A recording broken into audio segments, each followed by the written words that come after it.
சாயிராம். 1000 முறை தோல்வியை சந்தித்தாலும் கூட நம் லட்சியத்திலிருந்து எப்பொழுதுமே ஒரு அடி கூட பின்வாங்காமல் இருக்கலாம். அடைய வேண்டிய லட்சியத்தை அடைந்தே தீர வேண்டும் என்ற வைராக்கியத்தோடு இருக்கலாம். ஜெய் சாயிராம், ஜெய் ஜெய் சாயிராம். நம்ம சாயன்பர்கள் எல்லாரும் எப்படி இருக்கீங்க? எல்லாரும் நல்லா இருப்போம். ஓம் சாயிராம். என் அன்பு பிரியமே, நம்பிக்கையோடு இன்று இரவை கடந்து வா. நாளையே உனக்கு தேவையானது உனக்கு தேவை என்று என்னிடம் வந்து எதை பிரார்த்தனையாக வைக்கிறாயோ அது நிச்சயமாக உன் கைகளுக்கு கிடைக்கும்படி நான் வழிவகை செய்கிறேன் என் பிரியமே. உன்னுடைய லட்சிய பாதையில் வீர நடை போடுவதை மட்டும் எதற்காகவும் நிறுத்திவிடாமல் இரு. உனக்கு கிடைக்க வேண்டியது, உனக்கு வர வேண்டியது எல்லாமே உனக்கு கைகளுக்கு வந்து சேரும். கைகளுக்கு வந்து நான் சேர்ப்பிப்பேன். என் அன்பு பிரியமே, தோல்வி என்பது நீ எடுக்கும் முயற்சிகளில் வெற்றி பெறாமல் போவது மட்டுமல்ல என் பிரியமே. எந்த முயற்சியுமே எடுக்காமல் இருப்பதும் மிக பெரிய தோல்விதான். இதை எப்பொழுது நீ உணர்ந்து கொள்ளப் போகிறாய்? உனக்குள் சக்தி அதீதமாகவே இருக்கிறது. உனக்குள் இருக்கும் சக்தியை உணராமலேயே தோற்றுவிடாதே என் பிரியமே. எப்பொழுதுமே எதை கண்டும் பயப்படாதே, எதை கண்டும் அஞ்சிவிடாதே. உனக்கு என்று எழுதப்பட்டது ஏதாவது ஒரு ரூபத்தில் உன் கைகளுக்கு வந்து சேரும் என் பிரியமே. அது உன் கைகளுக்கு வந்து சேரும் பொழுது நீ அதீத தைரியமாகவும் நம்பிக்கையோடும் இருந்தால்தான் அதை வைத்துக்கொண்டு சந்தோஷமாக உன்னால் வாழ்ந்து காட்டவும் முடியும். எப்பொழுதுமே மற்றவர்களைப் போல வாழ வேண்டும், மற்றவர்கள் போல உன் வாழ்வும் இருக்க வேண்டும் என்று நினைக்காதே என் பிரியமே. மற்றவர்களைப் போல வாழ்வதற்கு நீ எதற்காக? ஆம் என் குழந்தா, யாரை போல இருப்பது என்று யோசிப்பதை நிறுத்திவிட்டு புதியதாக இருப்பது எப்படி என்று சிந்தனை செய். தனித்துவமாக இருப்பது எப்படி என்று சிந்தனை செய்ய கற்றுக்கொள்.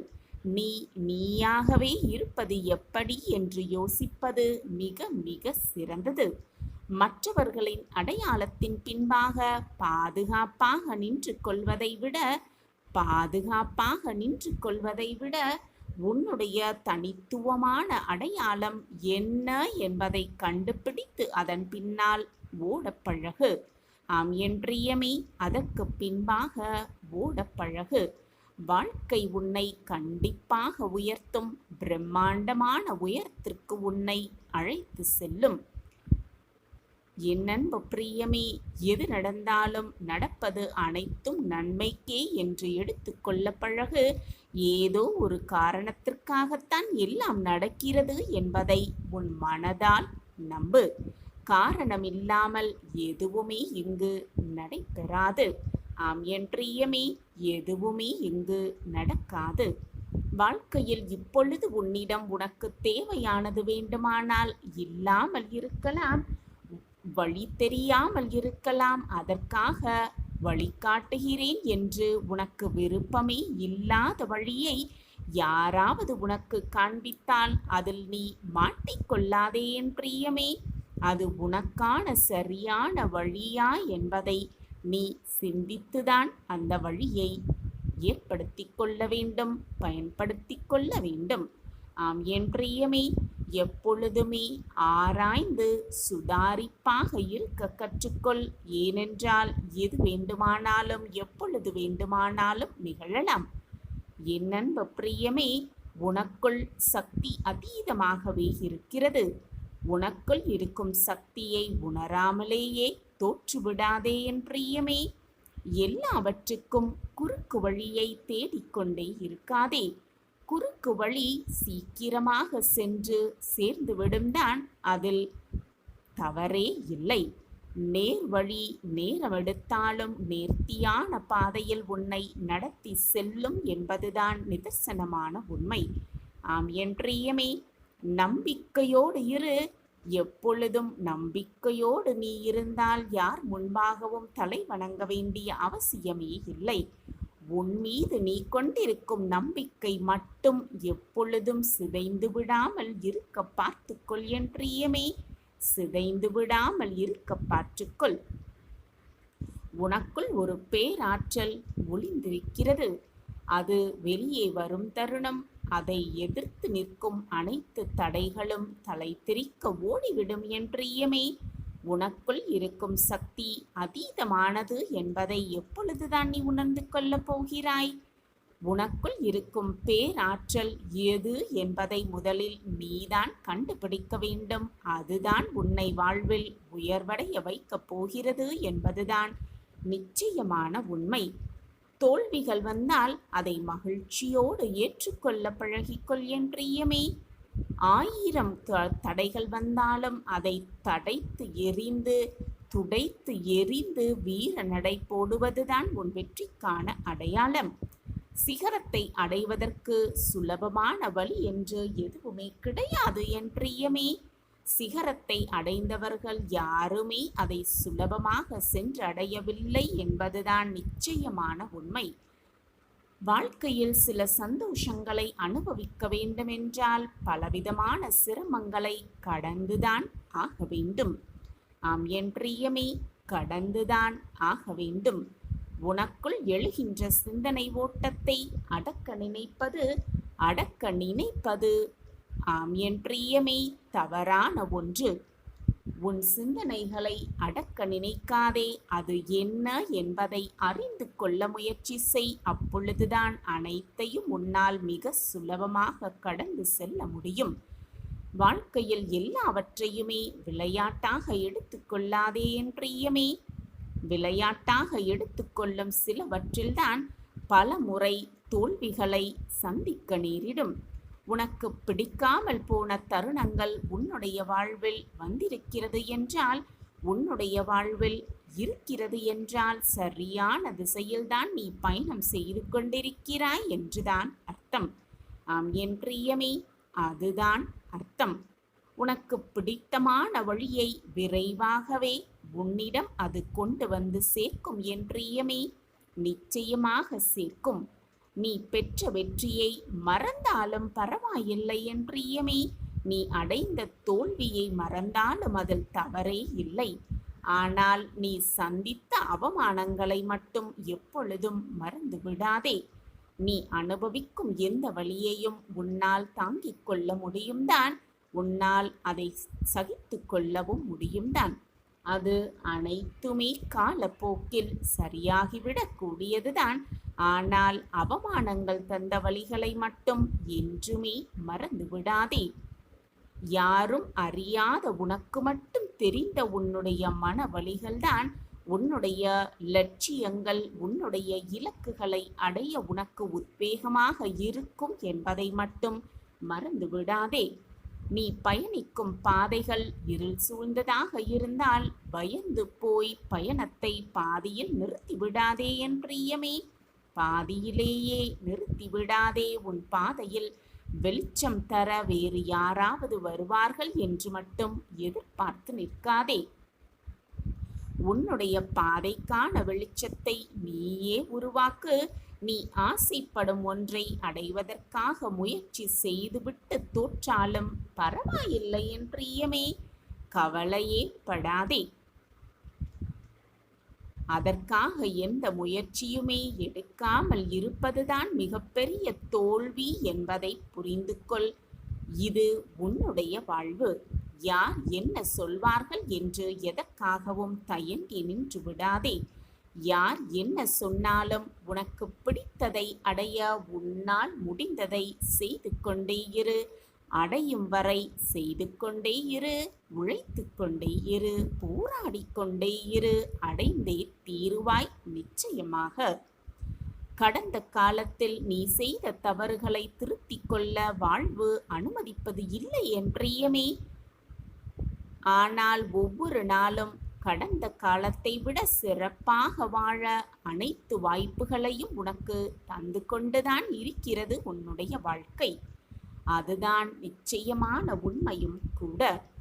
நீதான் அதை சரியாக பயன்படுத்திக் கொண்டு முன்னேறுவதில் தாமதித்துக் கொண்டு காலத்தை வீணடித்துக் கொண்டிருக்கிறாய் என்பதை உணர்ந்து கொள்.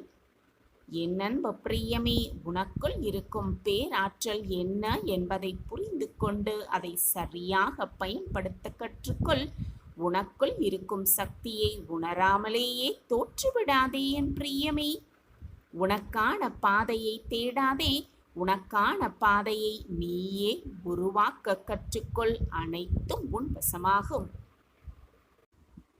உன்னுடைய கடந்த காலத்தை, உன் வாழ்க்கையில் நிகழ்ந்ததை, உன்னை விட்டு சென்றதையெல்லாம் மனதில் வைத்துக்கொண்டு உன்னுடைய நிகழ்காலமும் எதிர்காலமும் இப்படித்தான் இருக்குமோ என்று நீயே தவறாக ஒரு கற்பனையை உன் மனதில் உருவாக்கி கொண்டு நீயும் கவலைப்பட்டு கொண்டு உன்னை சுற்றி இருப்பவர்களையும் கவலைக்கு உள்ளாக்கி கொண்டிருக்கிறாயே.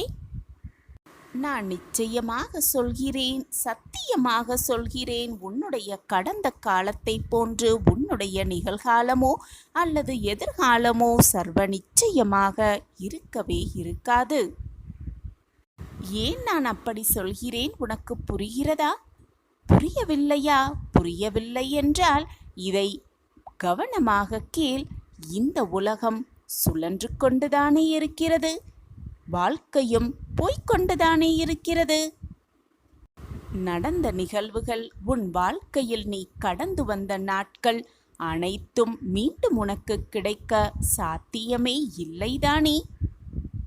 அப்படி இருக்கும் பொழுது உன்னுடைய கடந்த கால கஷ்டங்கள் மட்டும் மீண்டும் உன்னிடம் வந்துவிடும் என்று எப்படி நீ பயந்து கொண்டிருக்கிறாய்?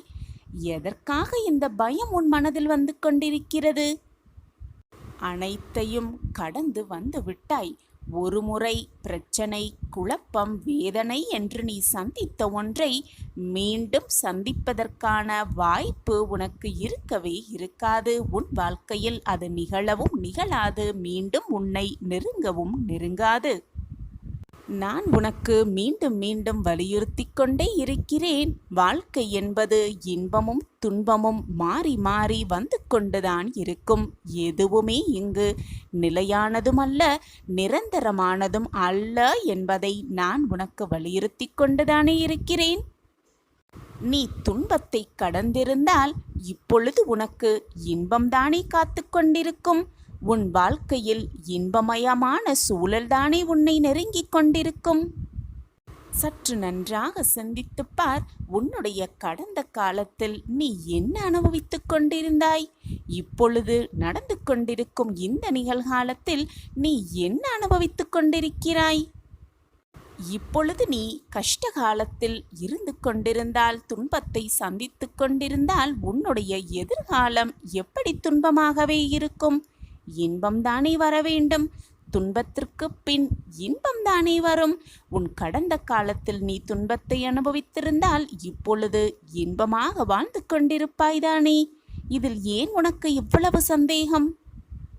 மேகம், வானில் மேகம் எப்படி கடந்து கொண்டே இருக்கிறதோ அதே போல அனைத்து சூழ்நிலைகளையும் கடந்து கொண்டே வந்துதானே ஆக வேண்டும். வாழ்க்கையை வாழ்ந்துதானே ஆக வேண்டும். கஷ்டம் வருகிறதே, துன்பம் வருகிறதே என்று அப்படியே நிற்காந்திருந்தால் கஷ்டம் அப்படியே நம்மிடமே இருந்துவிடப் போகிறதா என்ன? மாறிக்கொண்டுதான் இருக்கும். அனைத்துமே வாழ்வும் மாற்றம் பெற்று கொண்டுதான் இருக்கும். அனைத்தும் ஒரு நாள் நிச்சயமாக மாறும். நம் வாழ்வும் மாறும் என்ற நம்பிக்கை உன் மனதில் முதலில் எண்ண வேண்டும். யாருமே, நடந்த நிகழ்வுகள், போன நபர்கள் யாருமே உன் மனதிலும் உன் வாழ்க்கையிலும் மீண்டு வருவதற்கு வழியே இல்லை. அப்படியென்றால் நான் தொலைத்த சந்தோஷமும் நான் அடைந்த நிம்மதியும் எனக்கு மீண்டும் வராதா என்ற கேள்வியும் உன் மனதில் எழும் என்று எனக்கு நன்றாகவே தெரியும். வீணாக விவாதம் வேண்டவே வேண்டாம். உனக்கான சந்தோஷமும் நிம்மதியும் வேறு ஒரு வழியில் புது மாற்றத்தோடு உன்னை வந்து சேரும். உன்னை சேரும்படி நான் வழிவகை செய்வேன். வாழ்க்கை என்பது ஒரு நாணயம் போலத்தான். ஒரு பக்கம் இன்பம் இருந்தால் மறுபக்கம் துன்பம் இருக்கும். நீ இப்பொழுது எந்த பக்கத்தில் இருந்து கொண்டிருக்கிறாய் என்பதை முதலில் தெள்ளத் தெளிவாக புரிந்து கொள். இன்பமான பக்கத்தில் நீ இருந்தால் உன் எதிர்காலம் மாற்றம் பெறும். துன்பமான பக்கத்தில் நீ இருந்தால் உன்னுடைய எதிர்காலம் அதைவிட பெரிய மாற்றம் பெற்றே தீரும். எனவே இப்பொழுது நீ வாழ்ந்து கொண்டிருக்கும் பக்கம் என்னவென்று உனக்கு நன்றாகவே தெரியும். அப்படியானால் உன்னுடைய மறுபக்கம் என்ன என்பதை தெள்ளத் தெளிவாக புரிந்து கொள். கடந்த காலத்தை நினைத்து கொண்டு உன்னுடைய நிகழ்காலத்தை நீ தொலைத்துவிட்டால் உன்னுடைய எதிர்காலத்தை எப்படி நீ வளமாக வாழ்வாய், சந்தோஷமாக அதை எதிர்கொள்வாய்? எதிர்காலம் என்பது புதிதான ஒன்று அல்ல.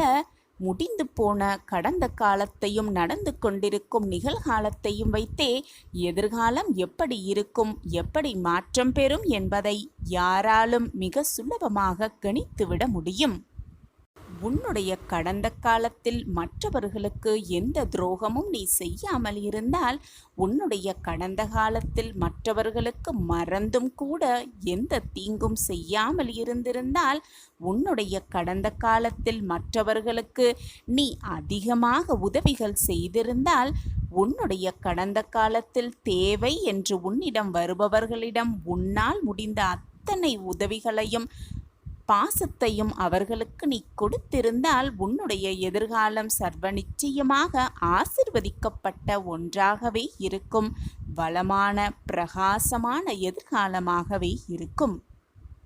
அதே போல இப்பொழுது நீ வாழ்ந்து கொண்டிருக்கும் நிகழ்காலத்தில் நன்மைகளை மட்டுமே செய்து கொண்டிருந்தால், புண்ணிய காரியங்களை செய்து கொண்டிருந்தால், மற்றவர்கள் மனம் மகிழும்படி ஏதாவது ஒரு காரியத்தையோ நிகழ்வுகளையோ நீ நடத்தி கொண்டிருந்தால், தான தர்மமோ அல்லது குறைந்தபட்சம் ஆறுதலான 4 வார்த்தைகளையோ நீ அளித்து கொண்டிருந்தால், அப்படி என்றால் சரியாக புரிந்து கொள். உன்னுடைய எதிர்காலம் சர்வ நிச்சயமாக மிக பிரகாசமான வளமான வாழ்வாகவே இருக்கும். வாழ்வான காலமாகவே இருக்கும். இப்பொழுது உனக்கு எல்லாம் மிக தெளிவாகவே புரிந்திருக்கும். கடந்த காலத்தை நினைத்து நினைத்து மனதை போட்டு குழப்பிக்கொள்ளாதே. நிகழ்காலத்தில் இப்பொழுது வாழ்ந்து கொண்டிருக்கும் வாழ்க்கையை நிம்மதியாக வாழ பழகிக்கொள். நீ நிம்மதியாகவும் மற்றவர்களுக்கு உதவும் வண்ணம் வாழ்ந்தாலே போதும். உன்னுடைய எதிர்காலத்தை பற்றிய பயமே உனக்கு வேண்டாம். சர்வ நிச்சயமாக உன்னுடைய எதிர்காலம் வளமான காலமாகவே இருக்கும். உன் எதிர்காலத்தை நான் எழுதிவிட்டேன்.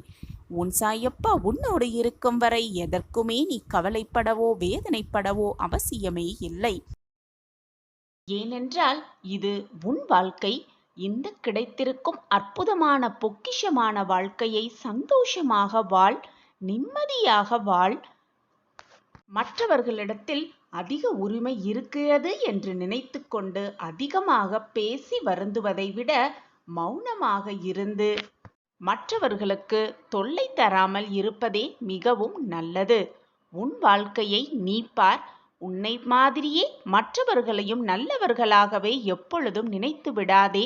ஒவ்வொருவரும் ஒவ்வொரு விதமான மனநலன்களையும் குணநலன்களையும் கொண்டவர்கள் என்பதை மறந்து விடாதே என் கண்மணியே.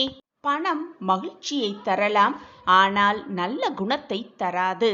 பணம் அதிகமாக இருப்பவர்கள் நல்லவர்கள், குறைவாக இருப்பவர்கள் தீயவர்கள் என்ற எண்ணத்தை உன் மனதிலிருந்து தூக்கி எறி. யாராக இருந்தாலும் நல்லவர்களா தீயவர்களா என்பதை ஆராய்ந்து பின் அவர்களோடு பழகு. உன் வாழ்வு மகிழ்ச்சியான பாதையில் செல்வதற்கு உன் சாயப்பா உத்திரவாதம் தருகிறேன். எப்பொழுதும் உனக்கு துணையாக உன் அப்பா இருக்கும் பொழுது உன் வாழ்க்கை தவறாகவோ பொய்யாகவோ போய்விட உன் அப்பா விடுவேனா? நிச்சயமாக விடமாட்டேன். நீ என் பிரியமான குழந்தை. உன் சாயப்பா உனக்காக கூறும் அருள்வாக்கோ சத்திய வாக்கோ எப்பொழுதும் பொய்யாகாது. நான் உன்னுடன் தான் இருந்து கொண்டிருக்கிறேன். உன் மனதில் தான் வசித்து கொண்டிருக்கிறேன். உன் வீட்டில்தான் நிரந்தரமாக அமர்ந்தும் இருக்கிறேன். என்னை மீறி உன் வாழ்க்கையில் எதுவும் தவறாக நிகழாது. நடைபெறவும் நான் விடமாட்டேன். என் பார்வை உன் மீது எப்பொழுதும் உள்ளது. ஏதாவது மனம் வருத்தம் வந்தாலோ சோகம் வந்தாலோ என் கண்களை நன்றாக உற்றுப்பார். என் நாமஸ்மரணத்தை உன் மனதிற்குள் சொல்லிக்கொண்டே இரு. அப்பொழுதே ஒரு புது தெம்பு உன் மனதில் படர்வதை நீ கண்கூடாக உணர்வாய். உடனே உன் வாழ்க்கையில் நீ வெற்றியடைவதற்கான பாதையும் வெளிச்சமும் உன் கண்களுக்கு கண்கூடாகவே தெரியும். இது உன் சாயப்பா உனக்காக கொடுக்கும் சத்திய வாக்குதான். வாழ்வில் 1000 விஷயங்கள் நடக்கலாம். நேர்மறையாகவும் நடக்கலாம், எதிர்மறையாகவும் நடக்கலாம். அதை நீ எப்படி பார்க்கிறாய் என்பதில்தான் உனக்கான வெற்றி ஒளிந்து இருக்கிறது. எனவே எது நடந்தாலும் நேர்மறை எண்ணத்தோடு பார். நல்ல எண்ணத்தையே உன் மனதில் வைத்துக்கொள். உன் பார்வை போல் உன் நினைப்பு போல் எல்லாம் நன்மையாகவே நடக்கும். ஒரு தவறு செய்துவிட்டால் அது தவறு, நான் செய்தது தவறுதான், என்னை மன்னித்து விடுங்கள் என்று ஒப்புக்கொள்ள பழகிக்கொள். அதை விடுத்துவிட்டு நான் தவறு செய்யவே இல்லை என்று அடித்து பேசாதே. அது மட்டுமல்லாமல் செய்த தவறை மூடி மறைத்தால் வாழ்வில் என்றைக்குமே முன்னேறவே முடியாது. நீ தவறை ஒப்புக்கொள்ளும் நிமிடம் உன் மனம் வலியைத்தான் ஏற்படுத்தும், கேவலமாகத்தான் தோன்றும். ஆனால் ஒப்புக்கொண்டால் உன் வாழ்க்கை மாறுவதை நீயே மகிழ்ச்சியாக காண்பாய். அந்த வலியை நீ அனுபவித்தால் பிறகு அந்த வலி உன் மனதிலிருந்து நிச்சயமாக கரைந்துவிடும். அதை விடுத்துவிட்டு அந்த தவறை மூடி மறைத்தால் அதுவே மனதிற்குள் நீ காலம் காலமாக வலியை ஏற்படுத்தி கொண்டே இருக்கும். உனக்கான பாதையை நான் காண்பிக்கிறேன். உனக்கூடையே நான் நடந்தும் வருகிறேன். திடீரென்று மனதில் ஒருவிதமான சஞ்சலம், நீ செல்லும் பாதையில் குழப்பம். அப்பொழுதும் உன்னிடத்தில்தான் நான் இருந்து கொண்டிருக்கிறேன். அந்த தருணம் உன் கண்களை மறைத்துவிடும். நான் உன் அருகிலேயே இருக்கிறேன் என்பதை மறைந்துவிடும். நல்லது உன் கண்ணை மறைத்தவுடன் இது நமக்கான பாதை அல்ல, நல்ல வழி அல்ல என்பதை உன் மனது தானாகவே நினைக்க தோன்றும். எதற்கு அப்பா இந்த விளையாட்டு? என் வாழ்க்கையில் ஏன் இவ்வளவு கஷ்டங்கள் என்னை சூழ்ந்து இருக்கிறது என்று நீயே என்னை கோபித்துக் கொள்வாய். ஆனால் அப்பொழுதும் நான் உன்னுடனேயே பயணித்துக் கொண்டிருக்கிறேன் என்பதை நீ மறந்து விடுகிறாய். எந்த துயரம் வந்தாலும் மன சஞ்சலப்படாதே, வெறுக்காதே, வாழ்க்கையை துவண்டு விடாதே. எப்பொழுதும் நம்மை காப்பாற்ற அப்பா இருக்கிறார். எந்த நேரத்திலும் நம்மை காப்பாற்றுவார், நமக்கு உறுதுணையாக இருப்பார், நல்ல வழியில் அழைத்து செல்வார் என்ற நம்பிக்கை மட்டும் உன் மனதில் இருந்தால் போதும். நீ வெற்றிக்கான வழியை கூடிய விரைவில் கண்டே பிடித்து விடுவாய். உன்னை அந்த வெற்றியின் இலக்கை அடைய வைக்க நானும் போராடி உன்னை அடைய வைப்பேன். நிச்சயமாக, சர்வ நிச்சயமாக. உன் தலைவிதியை நிச்சயமாக நான் மாற்றுவேன். இது உன் சாயப்பா உனக்காக கொடுக்கும் உத்திரவாதம். என் வாக்கு என்றைக்காவது பொய்த்ததுண்டா? இது உனக்கே புரியும். பின் ஏன் உன் மனதை போட்டு இவ்வளவு குழப்பிக் கொண்டிருக்கிறாய்? தெய்வ தீர்ப்பு, உன் சாயப்பாவின் தீர்ப்பு என்பது எப்பொழுதும் நீதி நெறி தவறாமல் ஒரே சொல்லாகத்தான் இருக்கும். மனிதனின் செயல்களில் எப்பொழுதும் ஒரே அர்த்தம்தான் நிகழ்ந்து இருக்கும். நல்லது, கெட்டது, இது மட்டும்தான் அவர்கள் மனதில் இருக்கும். ஆனால் தெய்வத்தின் சிந்தனையில் 1000 அர்த்தங்கள் இருக்கும். அதை யாராலும் தெரிந்து கொள்ளவும் முடியாது, அறிந்து கொள்ளவும் முடியாது. இதுதான் உன் சாயப்பாவின் தெய்வ தீர்ப்பு.